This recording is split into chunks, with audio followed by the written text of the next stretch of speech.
नमस्कार। आज के वीडियो में हम जानेंगे संज्ञा के बारे में।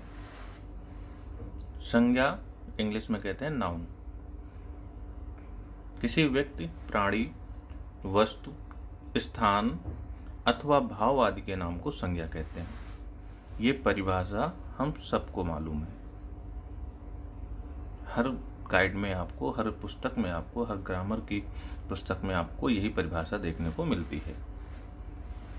उदाहरण इसके हो जाएंगे राम, लड़का, नदी, गंगा, कानपुर, गीता, क्रोध, मिठास। ये इसके एग्जाम्पल हो गए। अब परिभाषा के अनुसार अगर हम देखें तो आया नाम, यानी कोई भी व्यक्ति हो, कोई भी वस्तु हो, कोई भी पशु हो, कोई भी पक्षी हो, नदी हो, नाला हो, पुस्तक हो, भाव हो, सबका कोई न कोई एक नाम होता है। जिसका भी नाम है उसको हम कहेंगे संज्ञा। अब अगर किसी एक व्यक्ति का नाम होगा तो हम कहेंगे व्यक्तिवाचक संज्ञा। अगर उस नाम नहीं है और नाम से हमको पता चल रहा है किसी जाति के बारे में, जैसे लड़का अगर हम बोलेंगे तो हमें उसका नाम नहीं पता तो हम बोलेंगे ए लड़के इधर आ। लड़के से पता चल रहा है लड़कों की जाति के बारे में। लड़का पुल्लिंग है, उसका नाम कुछ होगा जरूर लेकिन हमको नहीं पता, हमने उसकी जात से बोध किया। अगर उसी लड़के का नाम हमको पता है, मैं बोलूँ मोहन इधर आओ, तो मोहन, अगर 10 लड़के वहाँ खड़े हैं तो उनमें से जो मोहन होगा वो मेरे पास आएगा। यानी एक उन लड़कों के समूह में से एक से मैंने सिर्फ बात की। ये हो गया व्यक्तिवाचक संज्ञा। तो ये परिभाषाएं तो बहुत आसान है। अक्सर जो समस्या आती है वो ये आती है कि संज्ञा के भेद कितने हैं। बच्चे कंफ्यूज रहते हैं, कहीं पे 3 लिखा होता है, कहीं 5 लिखा होता है, कौन सा सही है, कौन सा गलत है। तो इसके बारे में हम थोड़ी सी डिटेल में चर्चा करेंगे। मैं अगर कहूँ कि संज्ञा के सिर्फ 2 भेद होते हैं तो भी गलत नहीं है। अब 2 कौन से भेद होंगे? एक भेद होगा पदार्थवाचक और दूसरा होगा भाववाचक।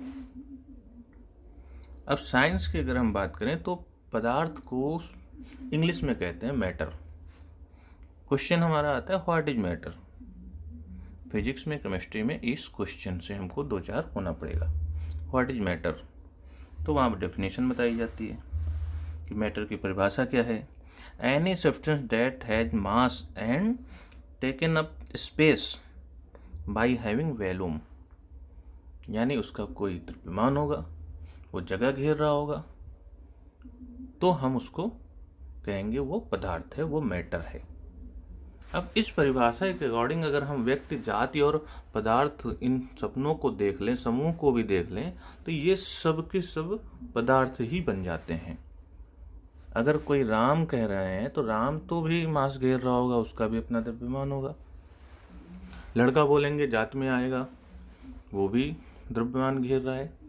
समूह अगर बात की जाए, ग्रुप की बात की जाए, तो भी वो पदार्थ ही बन जाएगा। और पदार्थ तो पदार्थ है ही। तो इन सबको अगर हम एक में मिला दें तो हम इनको बोल सकते हैं पदार्थवाचक संज्ञा। और भाव जो है, भाव को हम नाप नहीं सकते, तौल नहीं सकते, वेट नहीं कर सकते। कोई हंस रहा है, कितना हंसेगा? 2 किलो, 4 किलो, ऐसे हम बात नहीं करते। आज वो 3 किलो रोया या 3 लीटर रोया, ऐसे कभी किसी को बात करते हुए नहीं सुना होगा। तो इस तरीके भाव क्या है ना, भाव जो है उनको हम महसूस करते हैं, इमोशंस हैं, छू नहीं सकते उनको, हम तौल नहीं सकते, नाप नहीं सकते, उनका मास नहीं है, द्रव्यमान नहीं है, वॉल्यूम नहीं है, स्पेस नहीं उनके पास, इसलिए वो इमोशंस हैं। तो मेरी परिभाषा के अनुसार, मेरे अगर बात की जाए अपनी सोच के अनुसार, तो संज्ञा के 2 भेद हो सकते हैं। खैर, किताबों की बात करते हैं तो कहीं आपको लिखे मिलेगा 3 और कहीं मिलेगा 5। उसके पीछे भी यही लॉजिक है जो मैंने अभी आपको समझाया। तो जो पुरानी परिभाषा थी, प्राचीन मान्यता थी, उसके अनुसार संज्ञा के 5 भेद थे। और यही किताबों में अक्सर बच्चे जो हैं पढ़ते हैं और पूछा भी जाता है तो लिखते भी हैं। 5 भेद कौन कौन से थे? व्यक्तिवाचक, जातिवाचक, समूहवाचक, द्रव्यमानवाचक और भाववाचक। ये 5 थे, सिंपली इनको पढ़ना है और जो भी क्वेश्चन पूछे जाते हैं यहीं से निकल आते हैं।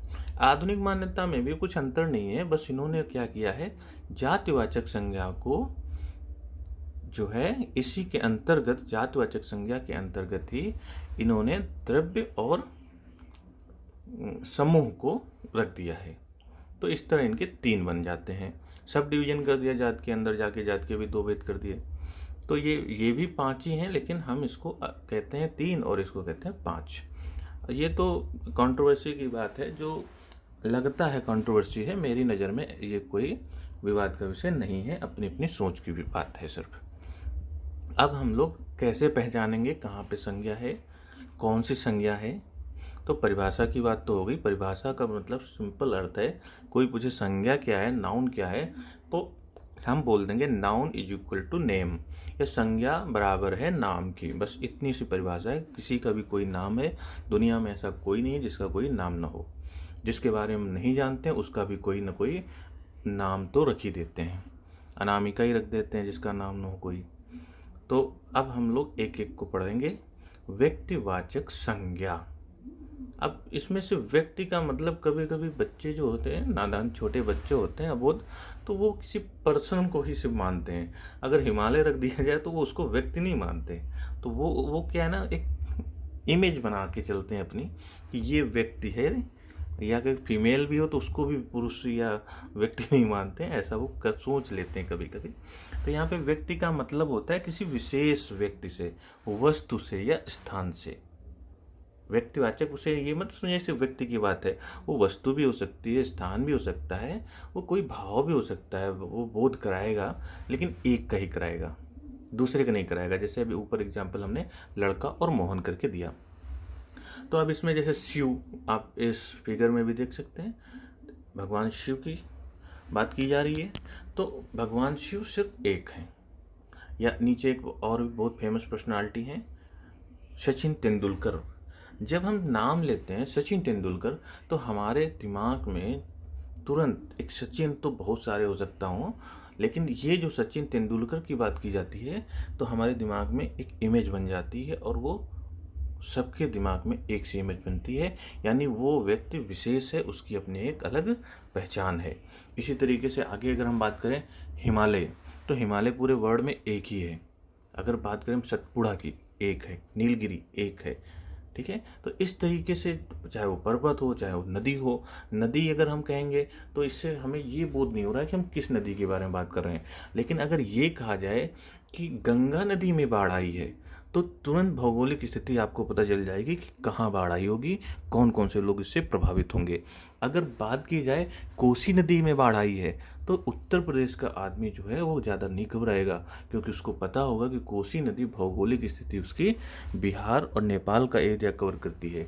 तो इस तरीके से पर्टिकुलर जब किसी एक विशेष बात की जाए, विशेष व्यक्ति का नाम लिया जाए, तो हम कहते हैं वहाँ पे व्यक्तिवाचक संज्ञा। आसान है।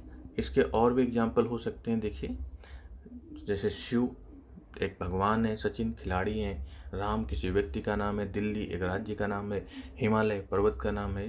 तो आशा है आपको ये बात आसानी से समझ में आ गई होगी। दूसरा एग्जाम्पल हम लोग आगे बढ़ेंगे एग्जाम्पल से। दूसरा इसका जो भेद है वो है जातिवाचक संज्ञा। तो जाति से पता चले, बोध हो हमको उस ग्रुप से जिससे वो बिलोंग करता है। जैसे जिस शब्द से एक ही जाति के अनेक प्राणियों वस्तुओं का बोध हो, उसे जातिवाचक संज्ञा कहते हैं। यह पूरी श्रेणी जो है पूर्ण वर्ग का ज्ञान कराती है। आप फिगर में देख सकते हैं, यहाँ पे चिड़िया है, सिर्फ चिड़िया का नाम नहीं है, एक चिड़िया है, एक पेड़ है, इसका पर्टिकुलर अभी कोई नाम नहीं है पेड़ में। तो फिर आगे अगर उसका क्लासिफिकेशन हम करेंगे, उसका वर्गीकरण करेंगे, तो 1000 वैरायटी उसकी मिलेंगी। कोई आम का पेड़ होगा, कोई जामुन का होगा, कोई अमरूद का होगा, कोई सेब का होगा, कोई अखरोट का होगा। लेकिन हम यहाँ सिर्फ पेड़ की बात कर रहे हैं, यानी एक बोध करा रहे हैं उस वर्ग से। यहाँ पे देखिए आप, एक डॉगी है, मास्क लगा रखा है इसने कोरोना कारण। तो इसके आगे जो है इसके और एग्जाम्पल हो जाएंगे, लड़का लड़की नदी पर्वत आदि। ये जातिवाचक के एग्जाम्पल हो जाएंगे। फिर मैंने ऊपर बताया था कि जातिवाचक संज्ञा के ही दो भेद कर दिए गए थे, द्रव्यवाचक और समूहवाचक। तो इनको हम आगे अलग से ही पढ़ेंगे ताकि कन्फ्यूजन 3-5 वाली बिल्कुल भी दिमाग में ना रहे। अब हम लोग भाववाचक इमोशंस जो होते हैं हमारे अंदर, उनकी बात करेंगे। तो जिन संज्ञा शब्दों से पदार्थों की अवस्था, गुण, दोष, धर्म, दशा आदि का बोध हो, वो भाववाचक संज्ञा कहलाती है। हमने कहा था हंस रहा है कोई रो रहा है, बुढ़ापा, मोटापा, ऐसे शब्द जो हैं ये हमको भावना का, इमोशंस के बारे में बात करते हैं। ये बच्चा रो रहा है, ये इमोजी में हंस रहा है, ये एक वृद्ध व्यक्ति की फोटो है, इनको भावनात्मक रूप से हम चीज़ों को समझ सकते हैं। तो इसके और एग्जाम्पल हो जाएंगे। देखिए यहाँ पे जैसे मिठास, आपसे पूछे अगर कोई कि कितनी मीठी ये है तो आप नहीं बता पाएंगे, कैसे बताएंगे? इसकी कोई यूनिट तो बनी नहीं है कि कितना मीठा है। इसीलिए हिंदी में एक मुहावरा चलता है, गूंगे का गुड़। तो भावनाएं भी हमारे लिए गूंगे के गुड़ स्वरूप होती हैं। हम व्यक्त तो करते हैं लेकिन उसको माप नहीं सकते, तौल नहीं सकते। क्रोध, हर्ष, यौवन, बालपन, मोटापा आदि, ये सब भाववाचक संज्ञा में आते हैं। अब बात करेंगे समूहवाचक संज्ञा की। तो समूह में तो ग्रुप लगाइए, जहाँ पे ग्रुप में बात हो रही हो, क्लस्टर में बात हो रही हो। आप फिगर देखिए, बिल्कुल आसान होता है इनको पहचानना, तुरंत समझ जाएंगे। चिड़िया, यहाँ पे बहुत सारी चिड़िया जो हैं झुंड में हैं, चिड़ियों का झुंड है। फिर आपको सिपाही दिख रहे हैं बहुत सारे, ये सेना का झुंड है। फिर अंगूरों का गुच्छा आपको दिख रहा है, चाबियों का गुच्छा हो सकता है, भेड़ों का गल्ला हो सकता है। जो भेड़ों का समूह होता है उसको गल्ला कहते हैं। ये कंपटीशन में पूछा जा चुका है, इसलिए मैंने यहाँ उसका नाम ले लिया। तो ये समूहवाचक संज्ञा पहचानना बहुत आसान होता है। इसके एग्जाम्पल हो जाएंगे गेहूं का ढेर, अंगूरों का गुच्छा, विद्यार्थियों का समूह, भीड़, सेना, खेल आदि आदि। अब हम लोग बढ़ेंगे आगे द्रव्यवाचक संज्ञा की तरफ। तो द्रव्यवाचक संज्ञा देखिए, इसकी परिभाषा पहले देख लेते हैं। जो संज्ञा शब्द किसी द्रव्य पदार्थ या धातु का बोध कराता हो, वो सॉलिड भी हो सकती है, लिक्विड भी हो सकती है। देखिए पदार्थ के 3 जो हैं कंडीशन होते हैं, सॉलिड, लिक्विड और गैस। ये हमने साइंस में पढ़ा होगा, आप लोगों ने भी पढ़ा होगा। तो सॉलिड, लिक्विड, गैस में से जहाँ पे क्या है ना कि आप सोने को देखिए, सॉलिड है, ये फिर चांदी है, ये दूध है, तेल हो, पानी हो, इस तरह की जो पदार्थ होते हैं उनको हम द्रव्यवाचक संज्ञा में रखते हैं। तो ये इसके एग्जाम्पल हो जाएंगे, गेहूँ, तेल, पानी, सोना, चांदी, दही, स्टील, घी आदि। ठीक है, तो ये बहुत ही आसान से परिभाषा, बिल्कुल जो समझ में आने वाली है आपके लिए, ये वीडियो में पेश की गई है। तो ऐसे वीडियो और इस चैनल पे आते रहेंगे। आपको ये ज्ञानवर्धक जानकारी लगी होगी, आपने एंजॉय किया होगा सेशन को। तो वीडियो ख़त्म करते हैं।